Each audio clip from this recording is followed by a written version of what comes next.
Good morning. This is Akashwani and I am Nishit Kumar with the World News.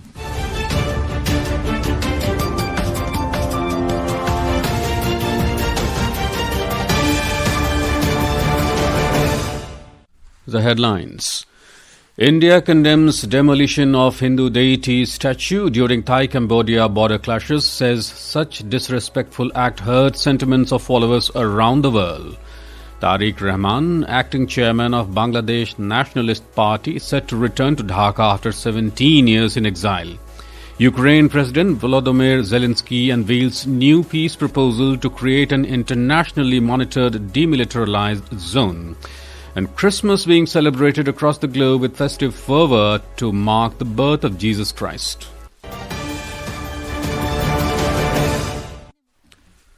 External Affairs Ministry has stressed that disrespectful acts such as demolishing statues of deities hurt the sentiments of followers around the world and should not take place. In response to media queries on the demolition of Hindu deity statue in an area affected by the ongoing Thai-Cambodia border dispute, Ministry spokesperson Randhir Jaiswal said Hindu and Buddhist deities are deeply revered and worshipped by people across the region as part of shared civilizational heritage. He urged the two sides to return to dialogue and diplomacy to resume peace and avoid any further loss of lives and damage to property and heritage. In Bangladesh, a young man was killed after a crude bomb thrown from a flyover exploded in the central Dhaka last evening. The incident occurred near the National Council of Churches Bangladesh Bhavan in the Mok Bazar New Escotton area of Hatir Jheel police station. The deceased was identified as Siam, aged between 21 and 24, an employee of a car decoration shop operating beneath the flyover. According to police and witnesses, Siam had stepped out to have tea when a crude bomb was hurled from the flyover above, striking him and exploding on the spot. He sustained critical injuries and died shortly afterwards. The attack comes amid renewed concern over crude bomb incidents in the capital following a series of similar explosions reported earlier this month. Acting chairman of Bangladesh Nationalist Party BNP Tariq Rahman is set to return to Dhaka today, ending 17 years in exile. Rahman departed from London's Heathrow Airport on a Biman Bangladesh Airlines flight accompanied by his wife Zubaida Rahman and daughter Zaima Rahman. Addressing a press conference in Dhaka, BNP Standing Committee member Salahuddin Ahmed said that Tariq Rahman will deliver a brief address to party supporters after arriving in Dhaka. He will also visit his mother and BNP chairperson Khalida Zia, who is currently undergoing treatment at a hospital in Dhaka. Local media reports that he will also complete the formalities to become a registered voter. His return to Bangladesh comes at a time when the Election Commission announced that the country's 13th national parliamentary election will be held on the 12th of February next year. Ambassador of India to the United States, Vinay Mohan Kwatra, held talks with U.S. Ambassador to India, Sergio Gore, in Florida over shared goal to strengthen trade ties. The meeting was held at Mar-a-Lago, U.S. President Donald Trump's residence in Florida. In a social media post, Mr. Kwatra said that the U.S. Ambassador shared his plans and priorities for the bilateral partnership as he prepares to assume his responsibility as the U.S. Ambassador to India. This is Akashwani. You are listening to World News. We bring you the top international news and updates from around the globe. Christmas is being celebrated across the globe today. Christians all over the world celebrate Christmas to mark the birth of Jesus Christ. On the occasion, people decorate their houses by putting a Christmas tree, illuminated paper star, holy wreaths, and exchange gifts. Pope Leo XIV is presiding over the Christmas celebrations for the first time after being elected in May this year. Meanwhile, Goa, the state of sunshine, is bathed in festive spirit as leaders and citizens come together to celebrate the message of peace and joy. For more updates on the celebrations, we now go to our reporter on the ground in Panaji.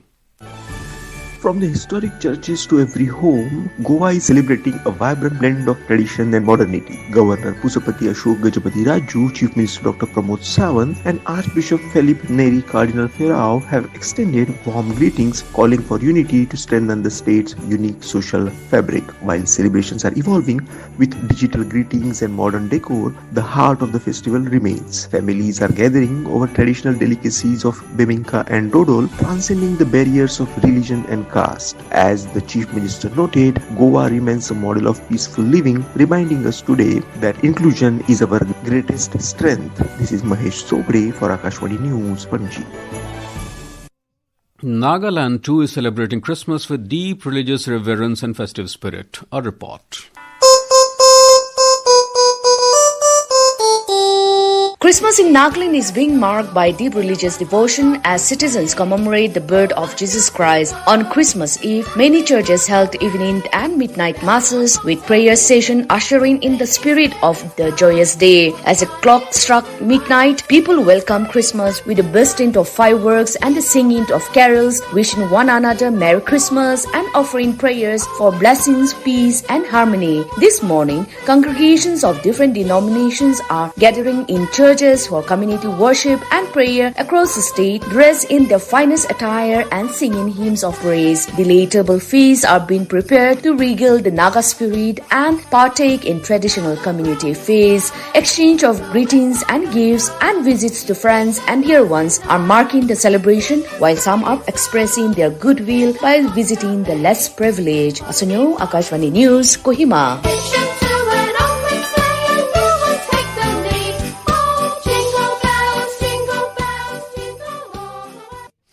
In Tamil Nadu, the birth of Jesus Christ is celebrated with music and fanfare. Midnight services and caroling are part of the celebrations in churches in rural and urban areas. We have a report.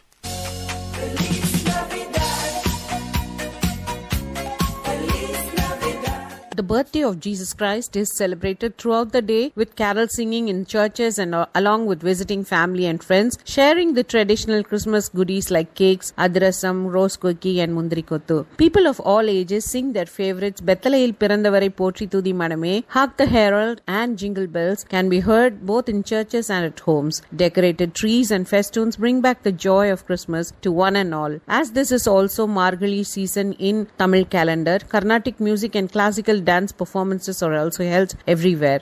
Joy, Akashvani reporting from Chennai. Prime Minister Narendra Modi has greeted people on the occasion of Christmas. In a social media post, Mr. Modi said, wishing everyone a joyous Christmas filled with peace, compassion and hope. He hoped that the teachings of Jesus Christ will strengthen harmony in the society. President Volodymyr Zelensky has unveiled a new peace proposal offering to withdraw Ukrainian troops from the eastern Donbas in exchange for a Russian pullback and the creation of an internationally monitored demilitarized zone. Speaking about the 20-point plan agreed by the US and Ukrainian envoys during talks in Florida, the Ukraine president said he expects Russia's response on Wednesday after US officials engage with Moscow. The plan includes a proposed demilitarized free economic zone in Donbas. Details on the governance remain unclear. A similar arrangement could also be considered around the Russian-controlled Zaporizhzhia nuclear power plant. Zelensky said any final agreement would be put to a referendum. In Senegal, 12 bodies were recovered today of the coast of Joal Fadiouth in the Mobor department following the capsizing of a boat carrying migrants. According to Senegalese press agency APS, 35 survivors have been handed over to the local Gendarmerie Brigade. The total number of passengers on board the vessel has not yet been determined and the cause of the capsizing remains unknown. In football, FC Goa finished their campaign in AFC Champions League 2 2025-26 with a close defeat against Istiklol by 2-1 in the Group D match at the PJN Stadium in Margao, Goa last night. The result meant that FC Goa finished bottom of the group with 0 points from 6 matches in their first ever appearance in the league. The home side, yet to register a point, took the lead in the 8th minute with Dejan Jasic finding space inside the box before finishing superbly with a curling effort into the top right corner. The Tajikistan side later made the lead and finished the match in favour. And now before we close, here are the highlights of the bulletin. India condemns demolition of Hindu deity statue during Thai-Cambodia border clashes, says such disrespectful act hurt sentiments of followers around the world. Tariq Rahman, acting chairman of Bangladesh Nationalist Party, set to return to Dhaka after 17 years in exile.